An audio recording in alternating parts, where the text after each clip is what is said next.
आगे बढ़ेंगे और अब बात करेंगे सबका साथ सबका विकास।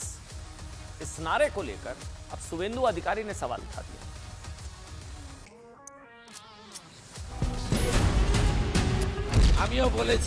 আমিও বলেছি রাষ্ট্রবাদী মুসলিম, আপনারাও বলেছেন सबका साथ सबका विकास। अगर मुसलमान राष्ट्रवादी ना होता तो बंटवारे के टाइम पे पाकिस्तान चला गया होता। मैं एक बहुत बड़ा जवाब ये शुवेंदु अधिकारी को देना चाहता हूँ। कहो जितना कहना है मुसलमानों के बारे में, और मुसलमान खामोशी के साथ इसका जवाब दे रहा है, दिया है और आगे भी देगा। तो हमारे साथ, हम उनका साथ, सबका साथ सबका विकास बंद करो। नो नीड संख्यालघु मोर्चा। जो बीजेपी का साथ नहीं है उसका साथ नहीं रहना चाहिए, ये पॉलिटिकल बात है। इसका साथ सबका विकास सबका विश्वास, जो ऑनरेबल प्राइम मिनिस्टर और एनडीए गवर्नमेंट का स्लोगन है, इसका साथ कोई संपर्क नहीं। ये भारतवर्ष का, इंडिया का बुनियाद है, बुनियादी भावना है। ये लोग वो बुनियादी भावना को डिस्टॉर्ट कर रहा है, डिस्टर्ब कर रहा है। जब नरेंद्र मोदी प्रधानमंत्री नहीं गुजरात के मुख्यमंत्री थे ना, उस वक्त से उनका नारा है सबका साथ सबका विकास, सबका साथ सबका विकास। 2014 में मोदी जब प्रधानमंत्री उम्मीदवार बने तो उनका नारा था सबका साथ सबका विकास। मोदी जब प्रधानमंत्री बने तो लाल किले की प्राचीर से उनका नारा था सबका साथ सबका विकास। ये नारा ही बीजेपी सरकारों का आधार वाक्य बन गया और इस नारे की पूरी दुनिया में तारीफ हुई। अमेरिका के राष्ट्रपति तत्कालीन राष्ट्रपति बराक ओबामा ने भी इसकी तारीफ की। इस नारे का मतलब जाति धर्म से हटकर सभी देशवासियों को साथ लेकर चलने और सबके विकास का था। कोई वोट दे या ना दे, उसका भी विकास, उसके भी विकास की गारंटी। आप समझ रहे हैं, सबका साथ सबका विकास। इसके बाद जैसे जैसे मोदी का कार्यकाल आगे बढ़ता गया, इस नारे में बीजेपी का विश्वास बढ़ता गया कि वोट मिले ना मिले लेकिन विकास सबका होगा, सबको साथ लेकर चलना है। लेकिन इस बार जानते हैं लोकसभा चुनाव में जिस तरह के नतीजे आए, उससे लगता है कि बीजेपी के एक वर्ग में इस नारे को लेकर थोड़ा असंतोष है। यह संतोष पहली बार खुलकर जाहिर किया गया बंगाल बीजेपी के बड़े नेता हैं शुवेंदु अधिकारी ने।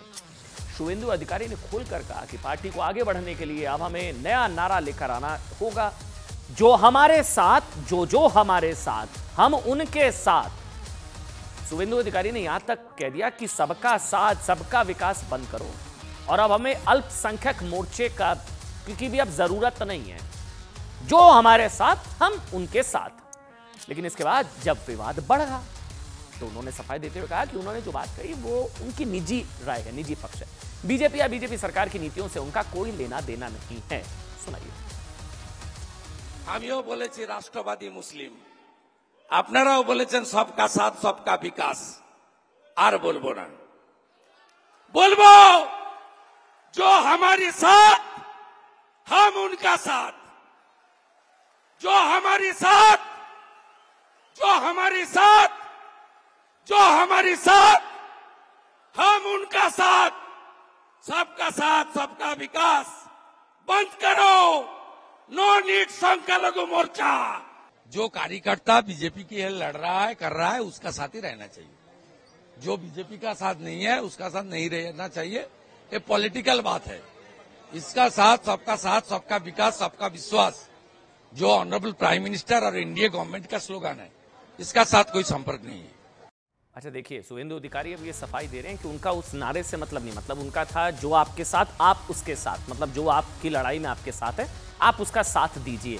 इसमें किसी वर्ग की या समाज की वो बात नहीं कर रहे थे। बहरहाल अब आप लोग तय करिए वो किसकी बात कर रहे थे किसकी नहीं।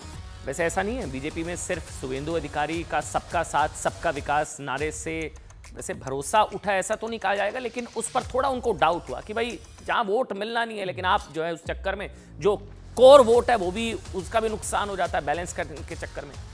मतलब उनसे पहले बीजेपी के कई बड़े नेता भी खुलकर इस तरफ इशारा कर चुके हैं कि सबका साथ सबका विकास नारे के साथ जिस तरह विश्वासघात हुआ है ना, उससे भी कुछ लोग नाराज हैं। आप जानते हैं इसी को लेकर केंद्रीय मंत्री गिरिराज सिंह ने कुछ दिन पहले कहा था कि उनके इलाके में सभी वर्गों को प्रधानमंत्री आवास योजना के तहत घर मिले, उज्ज्वला योजना के तहत एलपीजी कनेक्शन मिले, सरकार की योजनाओं का लाभ मिला, सब कुछ मिला। मोदी ने बिल्कुल फर्क नहीं किया। मोदी ने या मोदी सरकार ने कोई फर्क नहीं किया, लेकिन वोट देते टाइम फर्क हुआ। सुनाइए। जो हमारी साथ, हम उनका साथ, सबका साथ सबका विकास। बंद करो नो नीड संख्यालघु मोर्चा। ये वोट दिया था, कहा हाँ, मैंने कहा जरा खुदा का नाम याद करके बोले, कहा नहीं दिया था। और मैंने कहा क्या मैंने गाली दी थी आपको? तो नहीं। मोदी जी ने गाली दी? तो नहीं। तो आखिर मेरे साथ ये दोहरी नीति क्यों? मेरे सामने जो खड़ा है वो औरत है या मर्द, उसका चेहरा आपने नहीं देखा।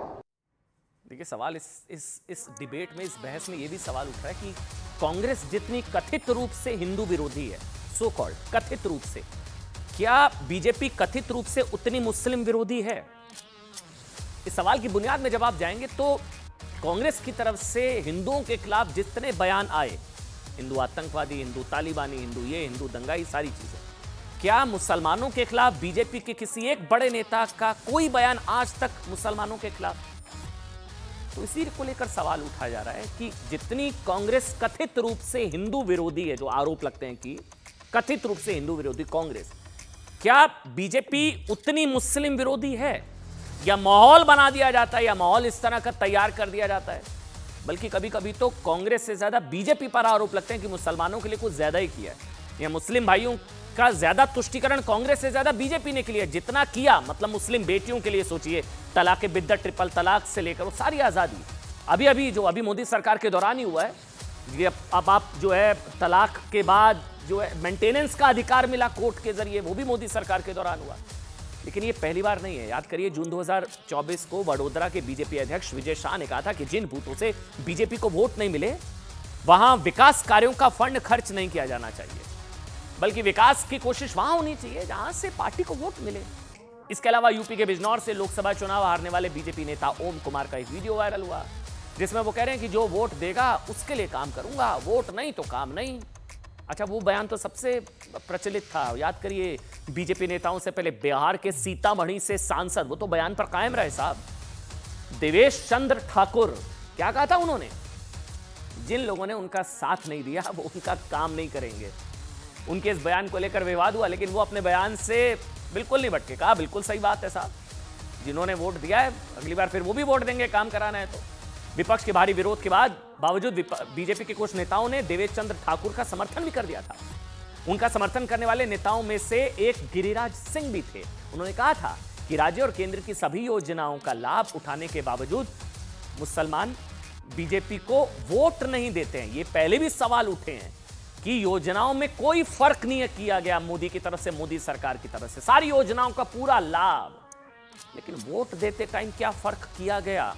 फिर भी सबका साथ सबका विकास, इसको लेकर कुछ नेताओं में असंतोष। यानी बीजेपी के नेताओं में इस बात का दर्द तो है भाई कि भले उनकी सरकारों में मुस्लिमों को घर मिला, गैस कनेक्शन मिला, शौचालय मिला, सब्सिडी मिली, राशन मिला, नौकरी मिली, स्वरोजगार के लिए फंड मिला, लाडली बहना का पैसा मिला, मोदी के पक्ष में नारे भी लगे, मतलब न दूरी है न खाई है, मोदी हमारा भाई है, सब कुछ हुआ।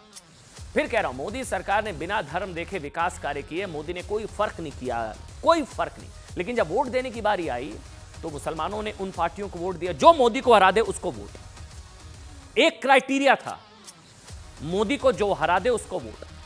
70 साल तक उन्हें वोट के लिए इस्तेमाल करने के जिन पर आरोप लगे उन्हें ही वोट दिए।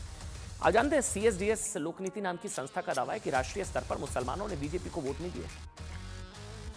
आंकड़ों के मुताबिक देश में 92% मुस्लिमों ने बीजेपी के पक्ष में वोट नहीं डाला। 92।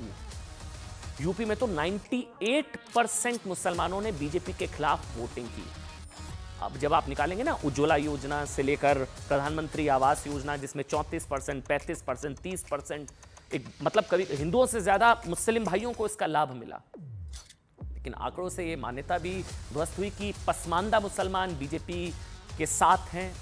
वैसे सर्वे के आंकड़े कहते हैं कि सिर्फ 5% पसमानदा मुसलमानों ने बीजेपी को वोट डाले। शुभेंदु अधिकारी अभी कह रहे हैं कि ये सबका साथ सबका विकास के चक्कर में जो है नुकसान हो जाता है। देखिए, ऐसा ही दावा चुनाव के बाद बीजेपी के कुछ नेताओं ने भी किया था। आपको याद है, महाराष्ट्र के बीजेपी के बड़े नेता किरीट सोमैया ने दावा किया। उन्होंने तो थ्योरी दे दी थी वोट जिहाद वाली, मोदी के खिलाफ तो वोट जिहाद होता है साहब। उन्होंने उदाहरण दिया, महाराष्ट्र और मुंबई में ऐसे कई मुस्लिम बहुल बूथ थे जहां मोदी के खिलाफ वोट जिहाद हुआ, वोट जिहाद। उदाहरण बताते हैं आपको। सबसे चौंकाने वाला आंकड़ा महाराष्ट्र के धुले का है। धुले, इस सीट से कांग्रेस सिर्फ 3831 वोट से जीती, 3831 वोट से। धुले में 6 कॉन्स्टिट्यूएंसी हैं, इसमें से ही एक कॉन्स्टिट्यूएंसी मालेगांव मुस्लिम बहुल है। यहां जिस तरह कांग्रेस को एक तरफा वोट मिले, उसने पूरा खेल ही पलट दिया। इसे बीजेपी ने वोट जिहाद का नाम दिया। किरीट ने बताया कि मुंबई के मानखुर्द में बूथ नंबर 160 से, मानखुर्द बूथ नंबर 160 से, बूथ नंबर 160 से बीजेपी को जीरो वोट मिले, जीरो। यह वोट जिहाद था क्या, यह बीजेपी सवाल पूछ रही है। जबकि उद्धव को 422 वोट मिले। इसी तरह रफीक नगर, जाकिर हुसैन नगर के 1 दर्जन बूथ से बीजेपी को सिर्फ 66 वोट मिले। उद्धव गुट को 5417 वोट मिले। यह वोट जिहाद था, ऐसा बीजेपी कह रही थी। जानते यही ट्रेंड देश में कई मुस्लिम बहुल इलाकों में देखा गया। पूर्वी दिल्ली की बात कर लीजिए भाई, दिल्ली वो जीत गए मनोज तिवारी। ये देखिए मनोज तिवारी जीत गए, लेकिन थोड़ा नोट करेंगे आप, बीजेपी कांग्रेस और जिन जिन इलाकों में मनोज तिवारी जीत गए, लेकिन यहां के मुस्लिम बहुल इलाके सीमापुरी, सीलमपुर, बाबरपुर, मुस्तफाबाद, मैं दोबारा बोलूंगा, सीलमपुर, सीमापुरी, बाबरपुर, मुस्तफाबाद, कांग्रेस के कन्हैया को ज्यादा वोट मिले। तिवारी जीते, कन्हैया इन इलाकों में जीते। सीमापुरी में बीजेपी के 46% वोट हुई, कांग्रेस के पक्ष में 51%। बाबरपुर में बीजेपी को 43% वोट मिले, कांग्रेस को 55%। ये देखिए, इसी तरह सीलमपुर में बीजेपी को 29% वोट मिले, कांग्रेस को 69%। सीलमपुर में तो कई ऐसे बूथ हैं जहां कांग्रेस को 800 वोट मिले, बीजेपी को 8 वोट भी नहीं मिले। देखिए, यानी कि एक तरफा वोटिंग हुई। ऐसा ही मोदी की संसदीय सीट वाराणसी में भी हुआ। वाराणसी में जबरदस्त विकास के बावजूद मुस्लिम मतदाताओं ने मोदी को वोट नहीं दिया। 20 मुस्लिम बहुल बूथ ऐसे थे जहां कांग्रेस को सैकड़ों में वोट मिले और मोदी को 10 वोट भी नहीं मिले। बीजेपी का दावा है कि यूपी के रामपुर में एक गांव है जहां 100% मुस्लिम आबादी है। इस गांव को प्रधानमंत्री आवास योजना के तहत 532 घर मिले, 532। तो विकास तो हो रहा है, साथ नहीं आ रहा हो रहा है। आप समझ रहे हैं, विकास तो हो रहा है, लेकिन यहां से बीजेपी को एक भी वोट नहीं मिला, एक भी वोट। कितने घर मिले पीएम आवास में? 532। वोट कितना मिला? 0। इसी तरह बिहार के लोकसभा सीट पाटलिपुत्र में एक मुस्लिम बहुल इलाके नौसा से बीजेपी को 580 वोट मिले, 579, जबकि बीजेपी को सिर्फ 9 वोट मिले। आरजेडी को 579 वोट मिले, आरजेडी। बीजेपी को 9 वोट मिले। ऐसे कई सारे बूथ हैं, मतलब यानी कि ये तो साफ है भाई कि मुस्लिम बहुल इलाकों में मोदी सरकार के सबका साथ सबका विकास के नारे का कितना असर हुआ, कितना नहीं। लेकिन ये भी कहा जाता है, बीजेपी ये कहती है कि वोट के लालच में तो विकास होता नहीं है साहब।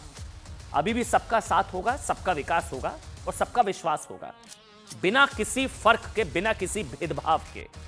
विपक्ष ने कहा है कि मोदी मुसलमानों का दिल नहीं जीत पाए, इसलिए उन्हें मुस्लिमों ने वोट नहीं मिले, या फिर विपक्ष के बहकावे में आए मुसलमान।